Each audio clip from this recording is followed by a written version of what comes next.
I spent years building a life I thought was mine, until I uncovered proof that the person I trusted most had been using my name to commit crimes worth millions. I stopped them, but in the process I learned something worse. They'd prepared for this moment, and if I'd made one wrong move, I'd be the one in prison right now. I still don't know if I escaped, or if I'm still in their game. You ever have one of those moments where the second someone walks into the room, you just know something isn't right? I was 22, fresh into my career as a loan officer at First National Bank, when this woman, Cordelia Ashworth, glided into my office like she owned the place. Perfectly tailored suit, not a single hair out of place, voice like someone who'd spent years telling people what to do. She slid a glossy folder across my desk like it was nothing. "I represent Brightwater Development," she said. "We're building luxury condos on the old Riverside property. I'm requesting a $12 million construction loan." The numbers inside looked unreal, projected profits in the tens of millions, pre-sales already locked in, architectural renderings that could have been pulled straight from a luxury lifestyle magazine. On paper, it was flawless, but there was this itch in the back of my mind. "This is ambitious," I said, flipping through the pages. "Who's your general contractor?" "Maximilian Construction Group," she replied without missing a beat. "They've done projects in 3 states. Never heard of them, which was weird because in our area you tend to know the big players. "Can I get some references?" I asked. That's when her perfect smile faltered just a hair. "Of course. But I should mention we are considering other banks. This opportunity won't be around forever." The classic pressure tactic. I excused myself and called my supervisor, Jericho, a guy who'd been doing commercial lending longer than I'd been alive. I told him about the Riverside property. He didn't even let me finish before saying, "That land's been tied up in environmental litigation for over a decade. No one can build there." My stomach dropped. When I came back, Cordelia was glued to her phone, tapping her nails on my desk. "Mrs. Ashworth, I just need to verify a few details about the Riverside property." Her head snapped up. "What kind of verification?" "For starters, those environmental restrictions." "Resolved?" She cut in fast. "Our lawyers took care of it, right?" "Sure they did." I pulled up county records on my computer. Litigation still ongoing. Not a single permit issued. "Ma'am, according to public records, construction is prohibited." Her entire posture shifted. She stood abruptly, gathering her things. "Your information's outdated. I'll take my business elsewhere." But then fate intervened. A paper slipped from her stack. A bank statement from another institution. My eyes locked on the name. Brightwater Development had already secured loans from 4 other banks. Same project, same promises, over $40 million total. And that's when I saw it, the signature on those loans. My blood ran ice cold. It was my mother's handwriting. Not Cordelia's. My mother's. The woman who raised me had been running a multi-million-dollar fraud scheme, impersonating different people, using fake companies, and taking out loans she never planned to repay. That night, I confronted her. She didn't even flinch, didn't deny it, just poured herself a glass of wine and said, "You always were too smart for your own good. Yes, it's me. And yes, I've been doing this for years. Mom, you've stolen $40 million. Borrowed," she corrected. Like that somehow made it better. "From banks with billions. They'll recover." I told her she was going to destroy herself.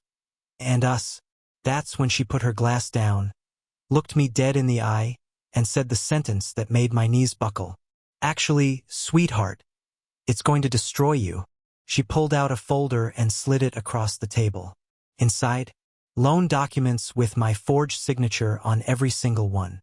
"You've been my accomplice all along. At least, that's what the evidence shows."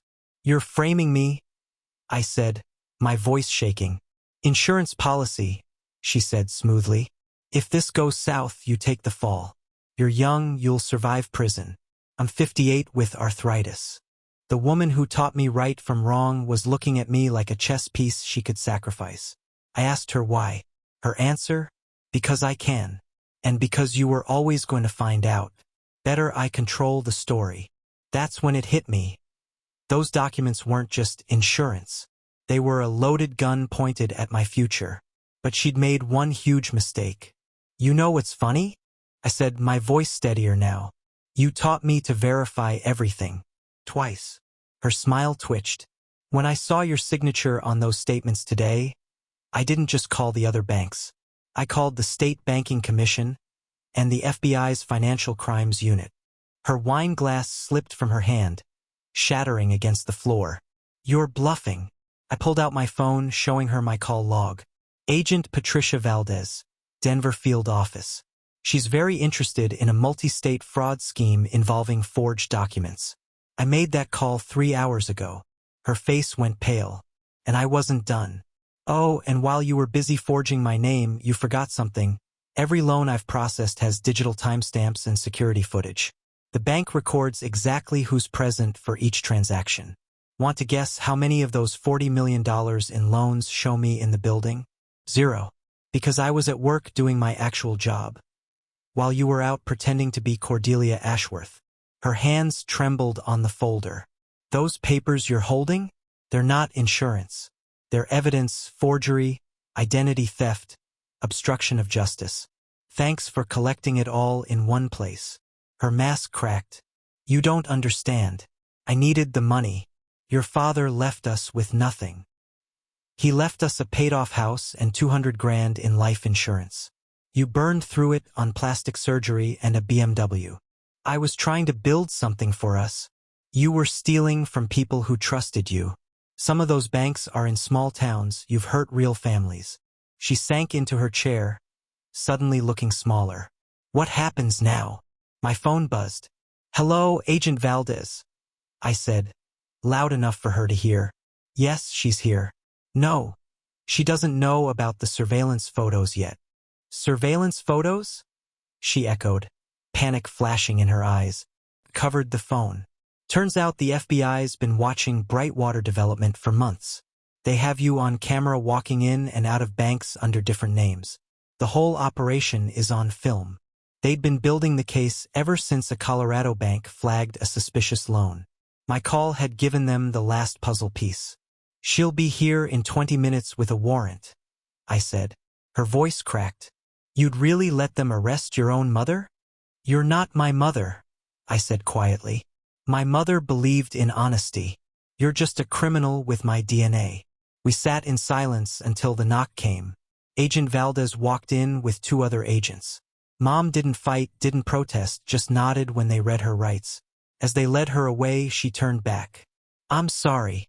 For a split second, she sounded like my mom again.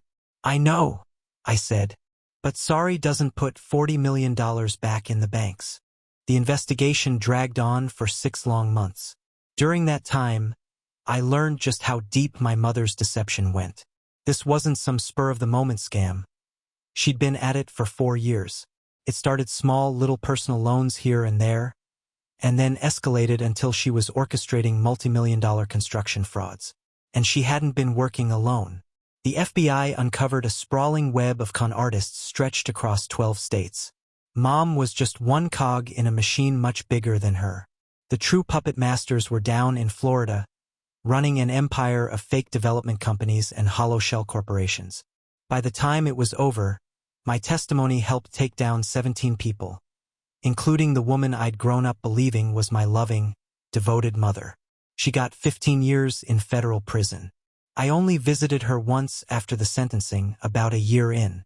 She looked smaller somehow, gray streaks in her hair, the bright spark in her eyes dulled by fluorescent lights and orange fabric. I know you probably hate me, she said through the thick glass. I don't hate you, I told her. I just don't know you anymore. I'm still your mother.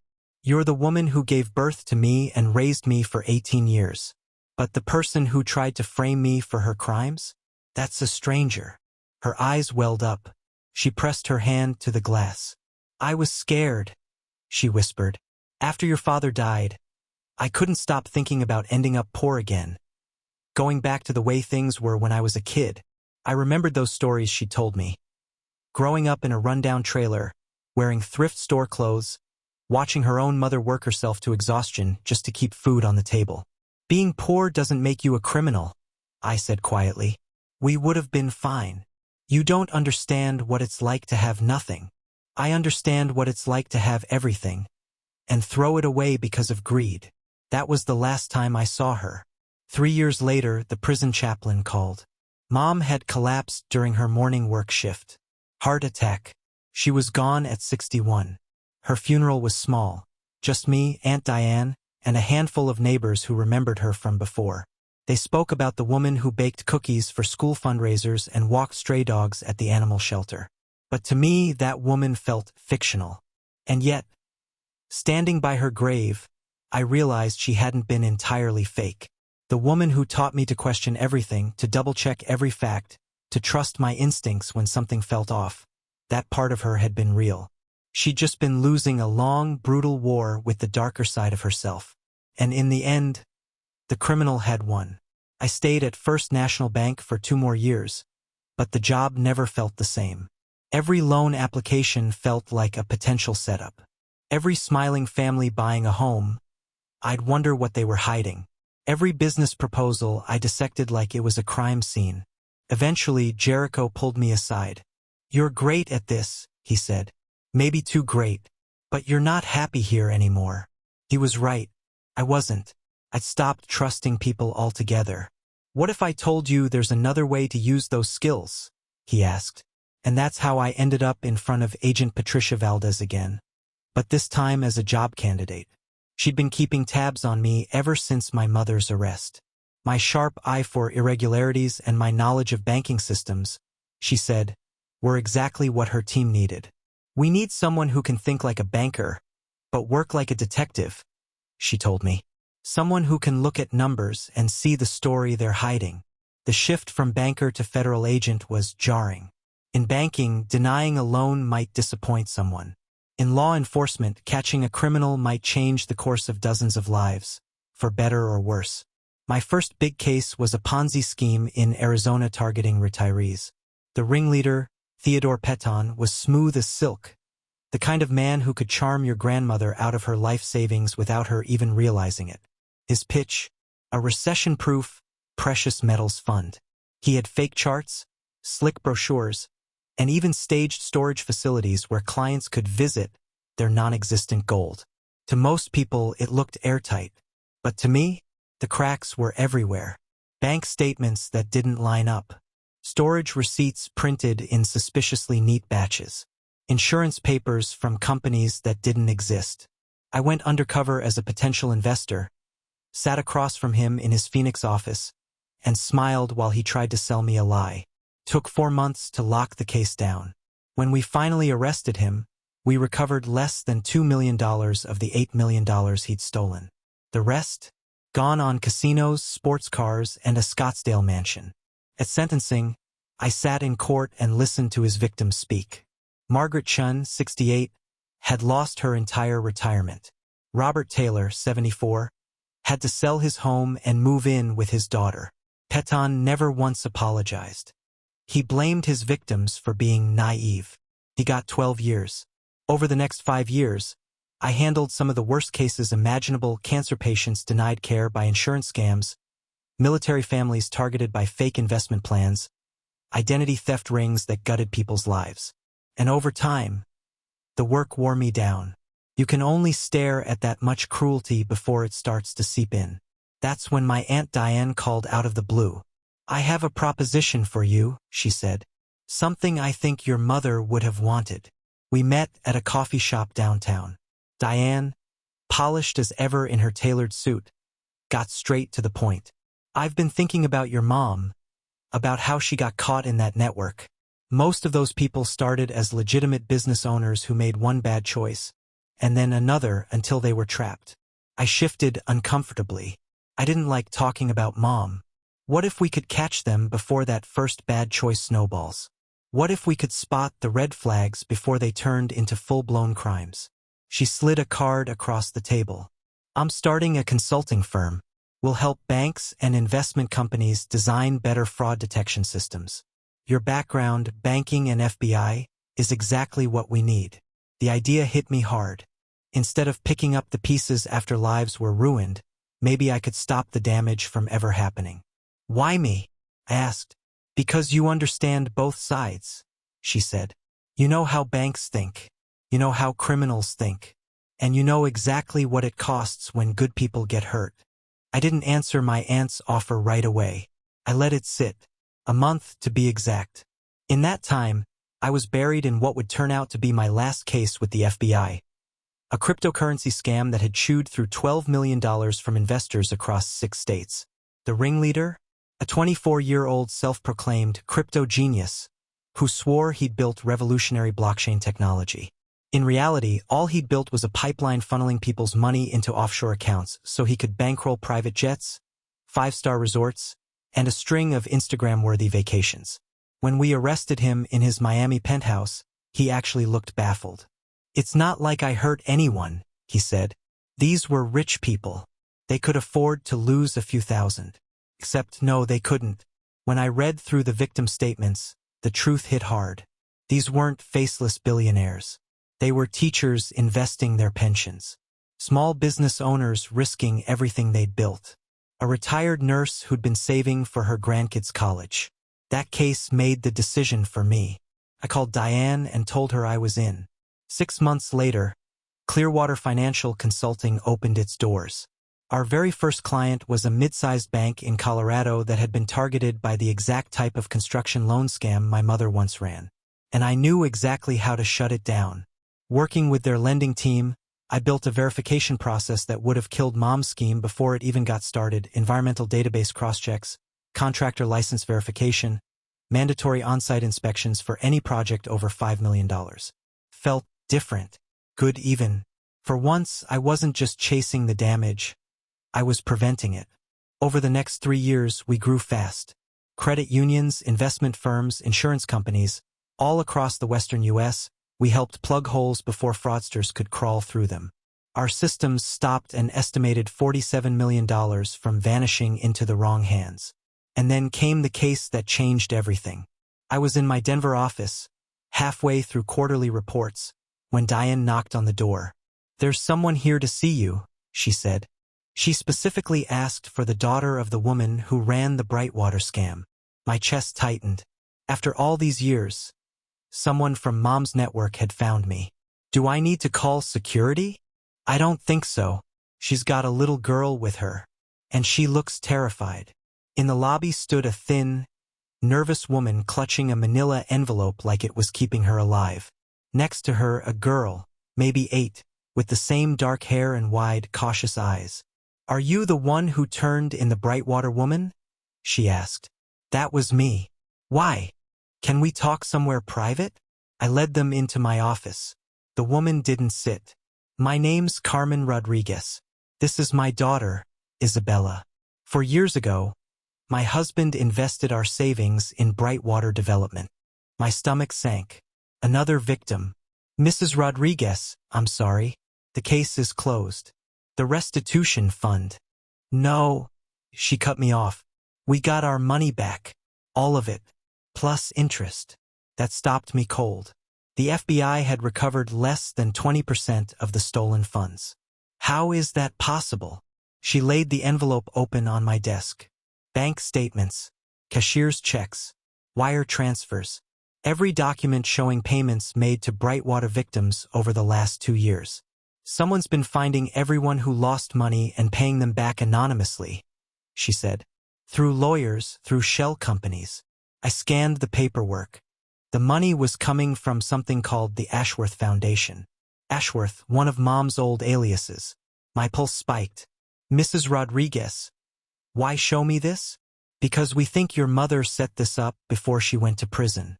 And now, we think she's trying to contact you." She handed me a sealed envelope, my name written in handwriting I knew by heart. Inside was a letter. "My dearest daughter, if you're reading this, then Carmen found you like I hoped. I know you hate me for what I did, and I don't expect forgiveness. But I need you to know, I've been trying to give back everything I stole. The Ashworth Foundation has been my way of making amends from prison, using money I hid before my arrest, plus profits from legitimate investments I made years ago. I'm dying. The doctors say 6 months, maybe less. I need someone I trust to take over and finish what I started. 43 families are still waiting for their money. You're the only one who knows the whole scope of my crimes and has the skills to finish the restitution. There's $3.7 million left, enough to make everyone whole. The keys to everything are in a safety deposit box at Rocky Mountain Bank, Box 847.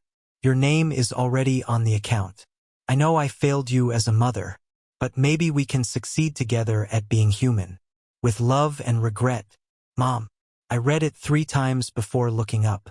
How long have you known about this? About a year. We compared notes with other victims when the payments started. Most people were just grateful, but a few of us wanted to know who was behind it. And you figured out it was her.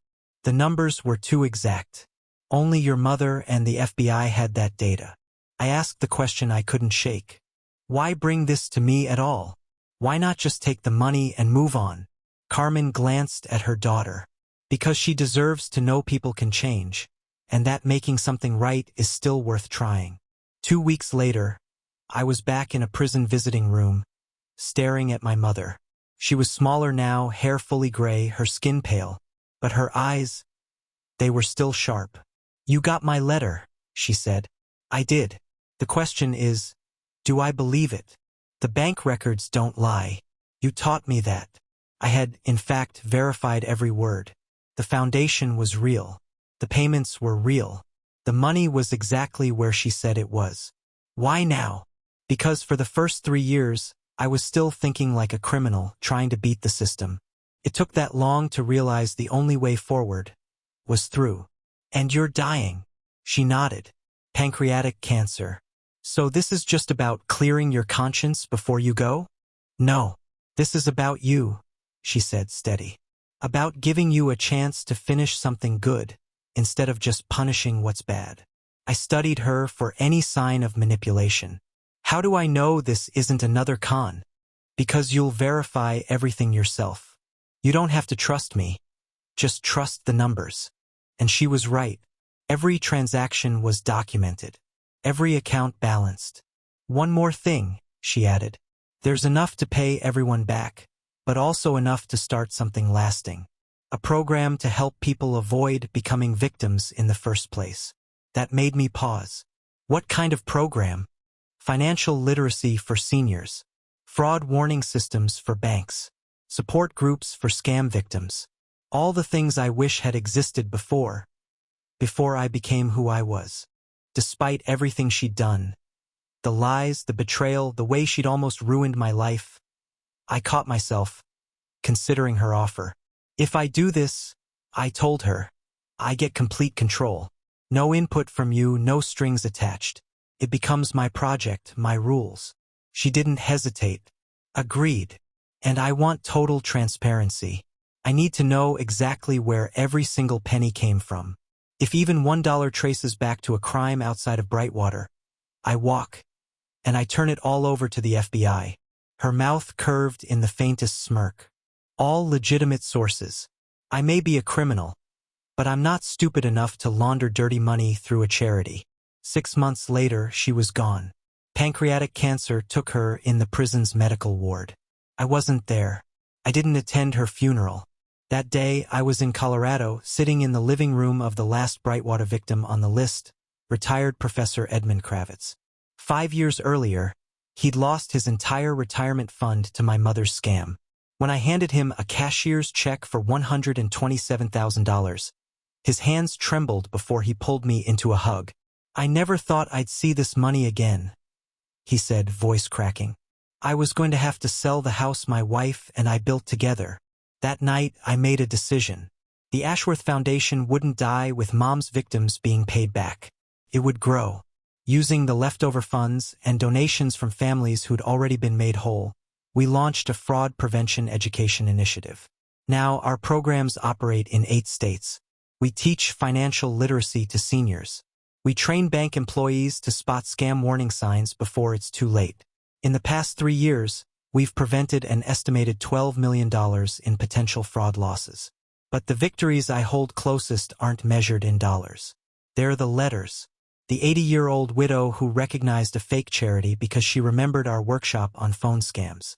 The small business owner who spotted forged loan paperwork using one of our verification tips.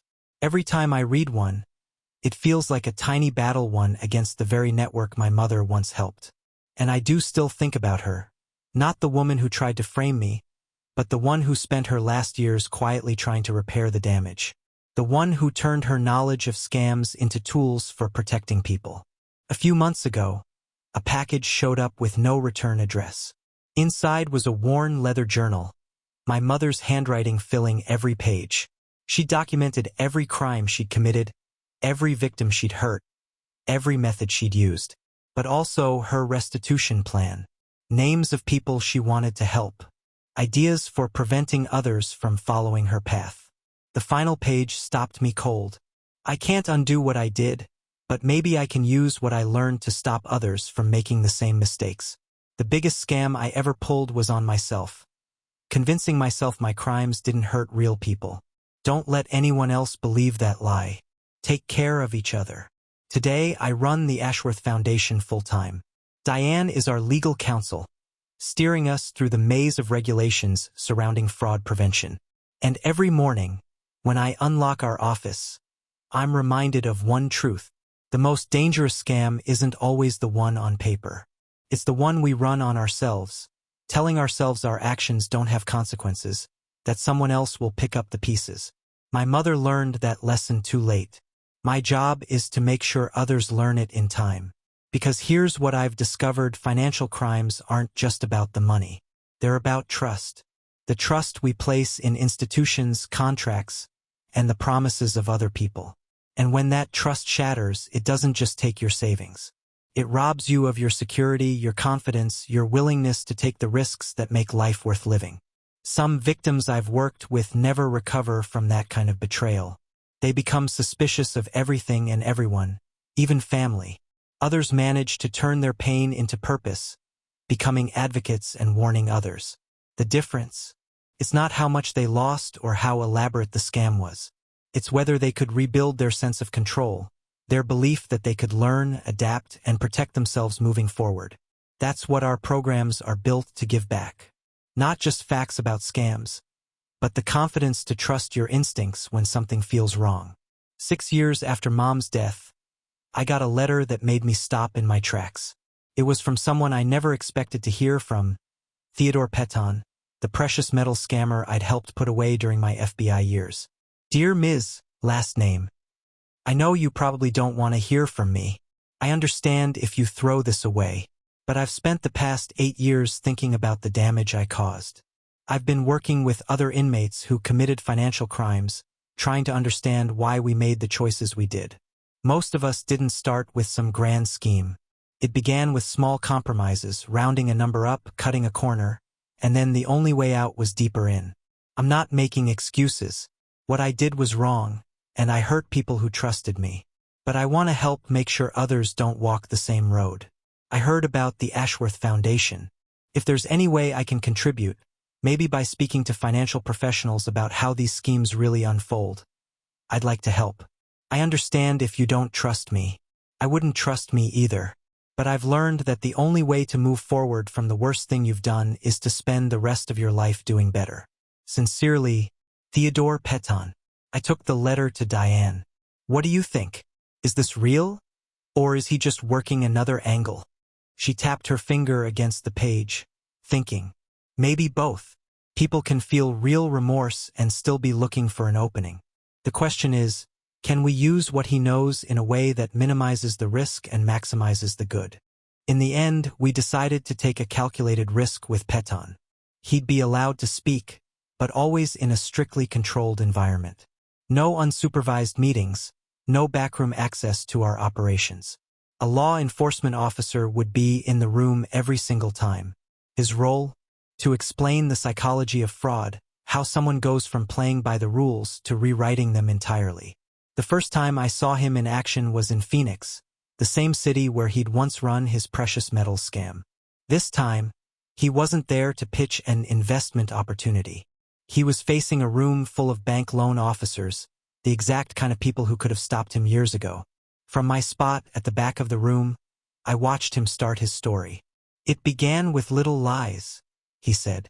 "On a loan application, I inflated my company's assets, claimed experience I didn't have. Those lies gave me a little more money, but also made the next lie necessary."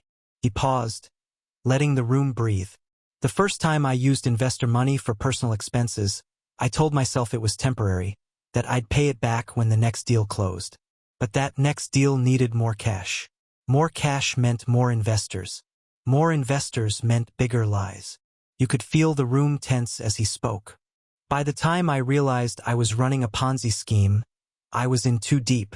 I had investors expecting returns I couldn't deliver, employees who had no idea the business was built on fraud, and family members who thought I was some brilliant entrepreneur.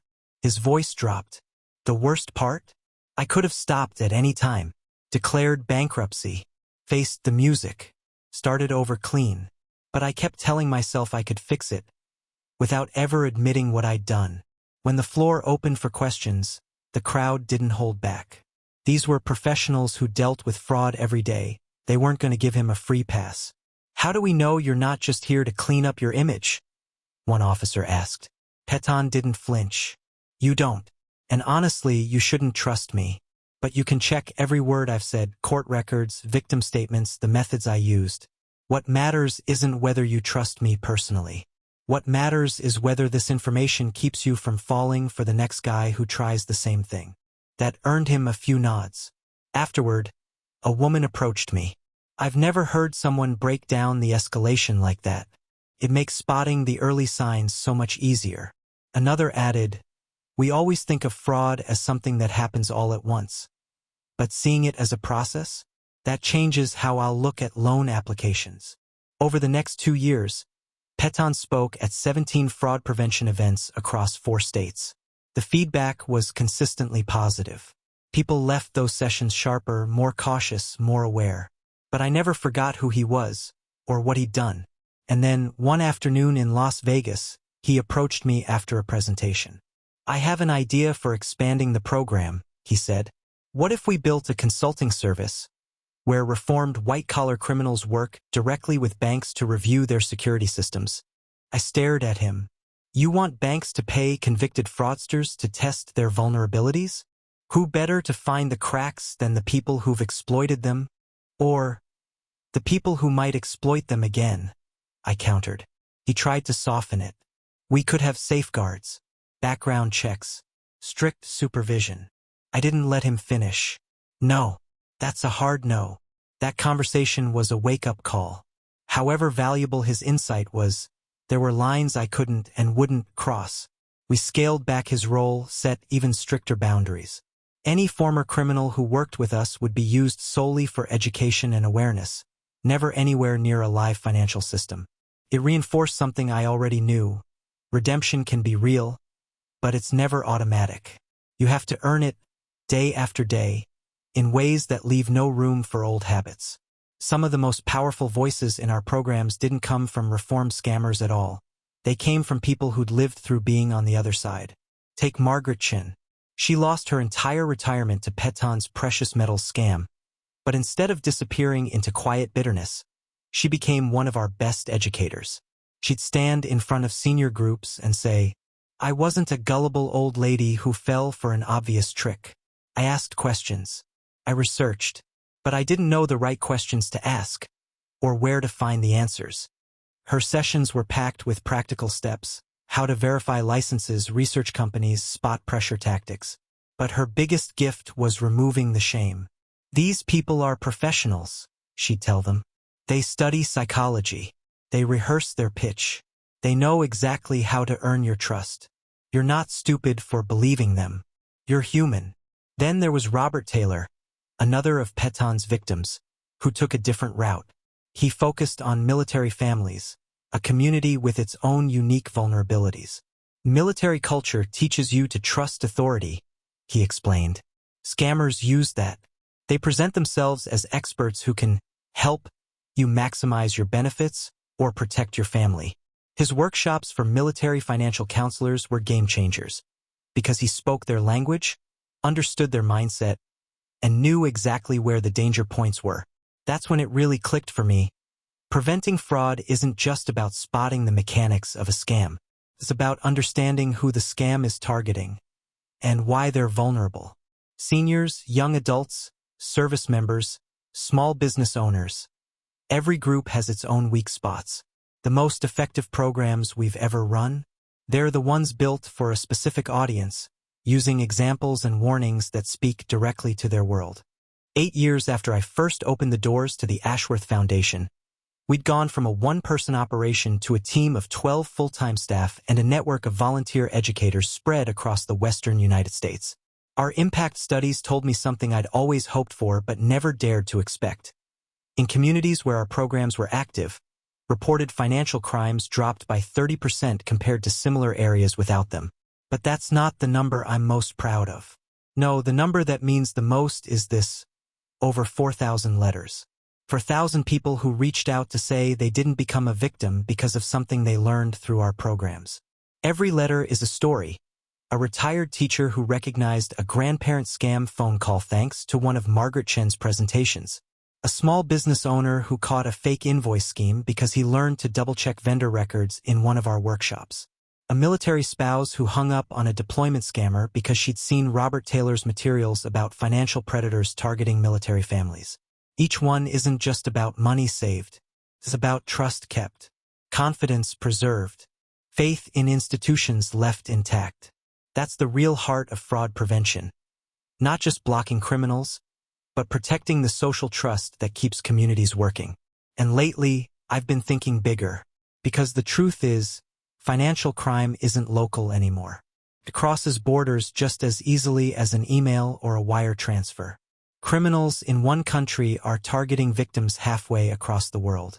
And the methods my mother used in her Brightwater development scheme, they're still out there, replicated by criminal networks in dozens of countries. The same fake construction projects, forged documents, and sky-high promises. But here's the thing, the solutions we've developed here can cross borders too. The education models, the verification techniques, the way we root prevention in the communities themselves. I've been working with Interpol and the United Nations Office on Drugs and Crime to create international standards for fraud prevention education. A global network of local organizations, each adapting the core principles to their own cultures and economies. It's ambitious, and it's necessary, because as financial systems become more connected, so do the predators. If they can coordinate, then so must we. Just last month, I stood on a stage in Geneva, facing an audience of law enforcement leaders, banking regulators, and victim advocates from 43 countries. I told them about my mother's crimes, about the foundation we built, about the thousands of people who didn't lose their savings or their trust because they learned how to protect themselves. But I also told them the lesson that's driven everything we do. When criminals steal money, they're not just taking dollars or euros or yen. They're taking trust in institutions, in contracts, in the promises people make to each other. And that's why prevention can't just be about catching criminals after the fact. It has to be about preserving the trust that stops crime before it starts. 16 countries approached us afterward. Today we're launching pilot programs in Canada, Australia, and the UK with more on the way. The work is exhausting. Fraud prevention has to adapt constantly because criminals are always changing their tactics. But it's also the most hopeful work I've ever done. Every person who learns to spot a scam, every institution that strengthens its security, every community that builds better defenses, that's a victory. 10 years after my mother's death, I wonder what she'd think of this. I think she'd be proud of the restitution we've made, proud of the education programs, surprised, maybe, by how much they've taught me about forgiveness, not for her crimes, those are beyond forgiving, but for her humanity. She was a woman who made terrible choices, who betrayed people who trusted her. But she also spent her last years trying to undo some of that harm, using what she knew about crime to stop others from falling into the same traps. She was both the person who tried to frame me for her crimes, and the person who created the foundation that would help her victims.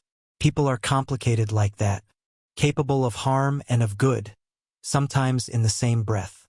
The work of building a safer society means accepting both truths, and designing systems that reduce the chances for harm while giving people space to contribute in positive ways. It means building communities that can offer support in hard times, and that can spot when that support is being exploited. And most of all, it means remembering that teaching people to protect themselves isn't the same as teaching them to distrust everyone. True prevention creates an environment where trust is possible, because it's earned, protected, and backed by systems that work. That's what we do at the Ashworth Foundation. Not just catching criminals or educating victims, but preserving and strengthening the trust that makes community life possible. This work will never be finished. There will always be someone willing to exploit others for profit. But it gets easier when more people understand how trust works, how it's abused, and how to protect it. Every person who learns to ask better questions, to verify information, to understand their own vulnerabilities and strengths, becomes part of the defense. That's how we honor the victims of crimes like my mother's, not just by punishing the guilty, but by making the crime itself harder to commit, harder to hide, and harder to get away with. A world where the next person under financial pressure might choose differently than my mother did. A world where trust doesn't mean blind faith, and protection doesn't mean total suspicion. Because the most dangerous scam isn't the one you see coming. It's the one that tells you trust is weakness and cynicism is strength. The truth? It's the opposite. Trust, backed by wisdom and strong systems, is what makes everything else possible. And that is worth protecting, no matter the cost. The biggest scam I ever saw destroyed my family. But it also built my purpose. It taught me how deep the damage goes when trust is broken, and how powerful it can be when trust is restored. Every day we prevent someone from living what my mother's victims went through. Every day we strengthen the trust she broke. And every day we prove that the damage from fraud doesn't have to last forever. That's not redemption for her. That's hope for everyone else. Because even the worst betrayal can teach us how to protect what matters most.